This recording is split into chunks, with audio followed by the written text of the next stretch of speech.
Terus datang menghampirin kita, dia bilang, dia minta minum, Hajah. Hmm. Ya dia kan nunjuknya kamu. Kata Mm-mm. teman saya, enggak ah, doanya berat, udah ngantri. Mm.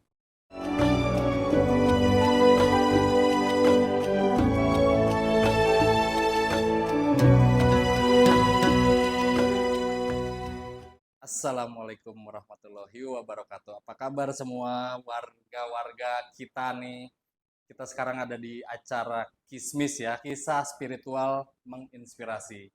Jadi konten kita ini lebih menghususkan ke kisah-kisah nyata ya, kisah-kisah nyata dari para jemaah haji, jemaah umroh, ataupun nanti yang berhubungan dengan apa? Dengan kisah-kisah Islamik ya, untuk kita nanti bisa memberikan contoh ke para warga gitu ya.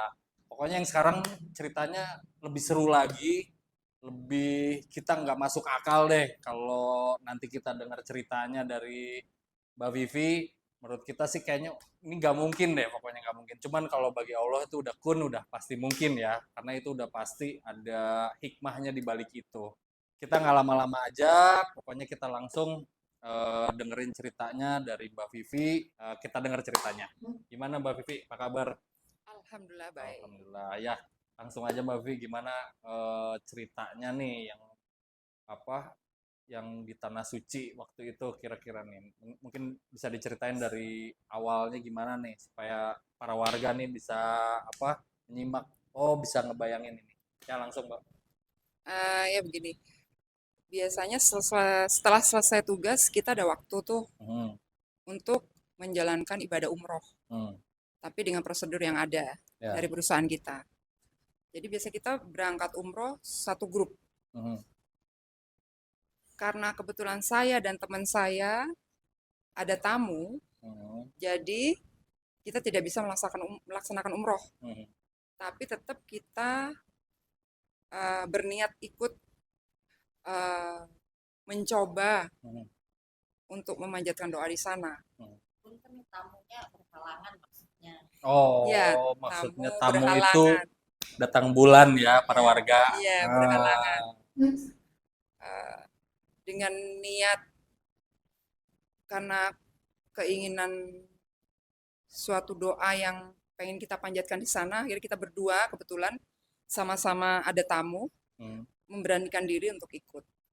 Singkat cerita, setelah sampai di sana, alhamdulillahnya kita berdua masuk lancar Hmm. nih. Akhirnya saking penuhnya kita mencari posisi yang enak, yang Masuk ke dalam benar-benar, Masjidil Haram. ya, Oke. yang benar-benar walaupun tidak dekat, Hmm. karena kita juga tahu diri juga bahwa kita lagi Hmm. ada halangan, yang benar-benar menghadap Ka'bah. Hmm. Akhirnya kita berdua dengan mengisi terlebih dahulu botol aqua dengan diisi air zam-zam untuk kita didoain. Kita berdua berdoalah di depan Ka'bah. Udah selesai dengan acara doa, karena kita tidak melakukan tawaf dan sa'i, akhirnya kita keluar nih. Setelah selesai berdoa, kita keluar dari masjid ya. Menunggu di titik yang biasa nanti teman-teman kalau udah selesai umroh, menunggu titik di situ untuk pulang kembali ke hotel. Meeting point-nya situ. Sembari kita menunggu, itu orang ramai berlalu lalang. Kebetulan titik nunggunya kita ada suatu tempat makan lah. Tempat makan yang semua orang udah tahu lah. Titik poinnya di situ. Gak jauh dari masjid ya? Gak jauh. Okay. Pintu berapa itu ya? Pokoknya di apa? Tower. Oh, di Zamzam Tower. Di dekat Zamzam Tower lah. Ada Tower mungkin udah banyak yang sering ke sana ya, bisa kebayang tuh ya. Ada gate yang di depan Zamzam Tower itu di daerah situ nih ceritanya nih.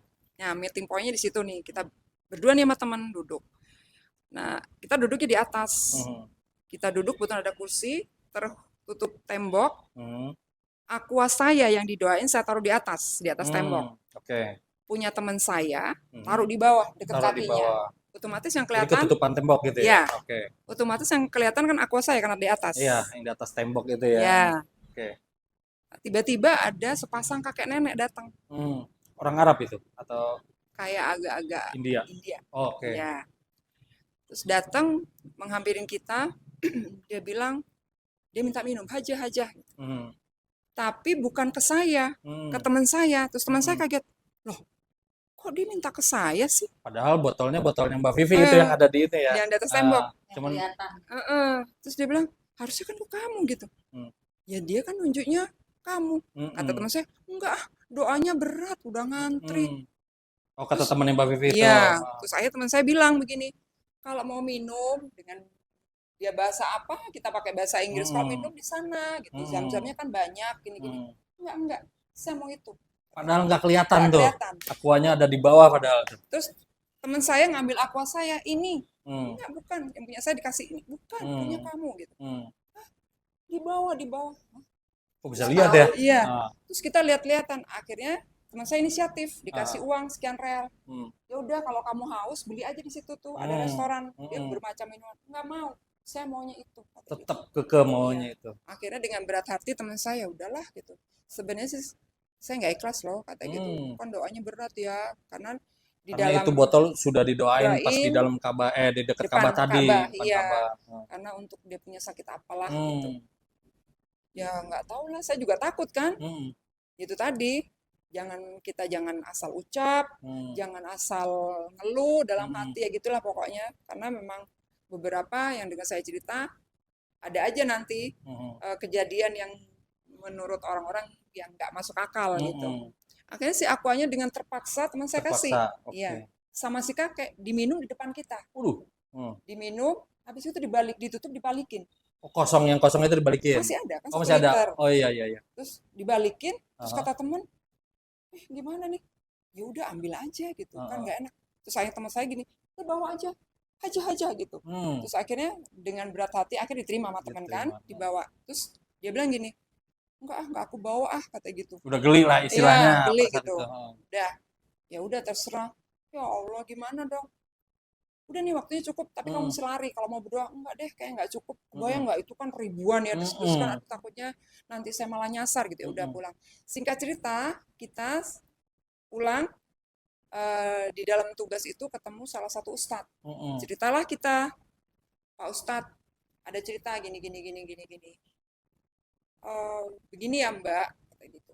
Mbak kan di dalam aqua itu sudah berdoa sama Allah, kata gitu.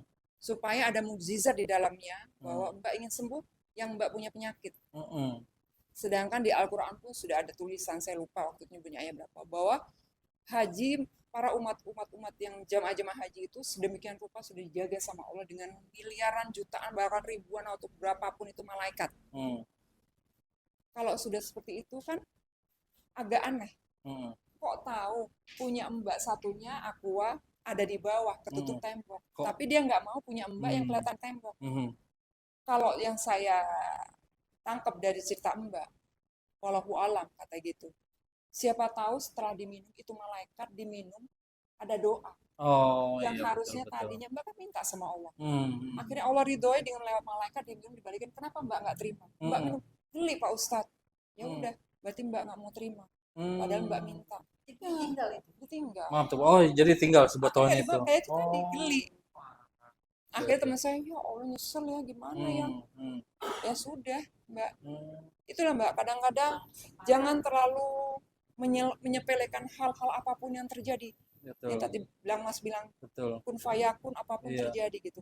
Dan kita harus percaya bahwa udah jelas itu. Mbak aja berpikir, kok agak aneh ya, ini orang kekeh gitu minta. Harusnya Mbak itu tangkap aja.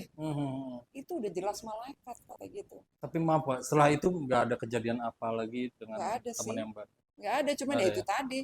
Masih ya nyesel dan ya sakitnya gimana? Dan ujung-ujungnya air doa itu nggak ke bawah ya. Ke bawah, dan yang memang niatnya ke situ tadinya ya. Dan ya itu tadi sakitnya kambuh lagi lah. Oh, oke. Itu. Tuh warga dengar ceritanya kan yang bagi kita yang gak masuk akal kalau aquanya itu padahal diumpetin di bawah tembok ya. Zam-zam ya. Iya, Aqua yang airnya isinya zam-zam itu diumpetin, tapi sepasang ibu dan bapak ini, kakek nenek ini tahu gitu, dia maunya minumnya yang itu, padahal ada aqua yang kelihatan bagi dia. Nah itu ibrohnya jadinya kadang-kadang kita di sana juga dibikin gak sadar ya. Artinya padahal ini tuh mukjizat atau malaikat atau apa, tapi kita memang nggak sadar. Kadang yang masuk logika kita aja yang kita pakai di sana istilahnya. Oh nanti beli juga bisa aqua ya kan Ya, Mbak, benar. beli bahkan dikasih uangnya tadi tuh, Iya. dikasih uang untuk beli aqua di toko di situ ada. Cuman si kakek nenek ini tetap nggak maunya yang ada di balik tembok itu, padahal nggak kelihatan ya dari situ. Nah itu apa namanya ibrohnya bahwa kita tuh di sana harus banyak istighfar ya, harus Iya, banyak benar. istighfar karena terus dosa-dosa kita yang ada di sini tuh kebawa ke sana semua, itu kadang ketutup ya, dari dosa-dosa kita itu ketutup, jadinya hal yang sebenarnya positif aja itu jadinya dilewatkan begitu aja ya, padahal akan menjadi doa sebenarnya itu, begitu diminum sama kakek tadi itu akan menjadi Iya, doa. benar. Nah, itulah cerita kisah nyata dari Mbak Vivi yang dialamin langsung depan matanya Mbak Vivi. Itu semoga menjadi bekal nanti bagi para warga jika mau berangkat umroh. Itu aja. Terima kasih banyak Mbak Vivi, Sama-sama. Mbak Sinta atas waktunya. Mungkin nanti di akhir layar ini ada sponsor ya bagi mungkin yang mau umroh mandiri atau bagi umroh yang pengen sesuai dengan waktunya, itu mungkin bisa langsung hubungin aja, di spill aja, langsung di spill. Oke, gitu aja. Terima kasih jika sudah mendengarkan. Assalamualaikum warahmatullahi wabarakatuh. Waalaikumsalam warahmatullahi wabarakatuh.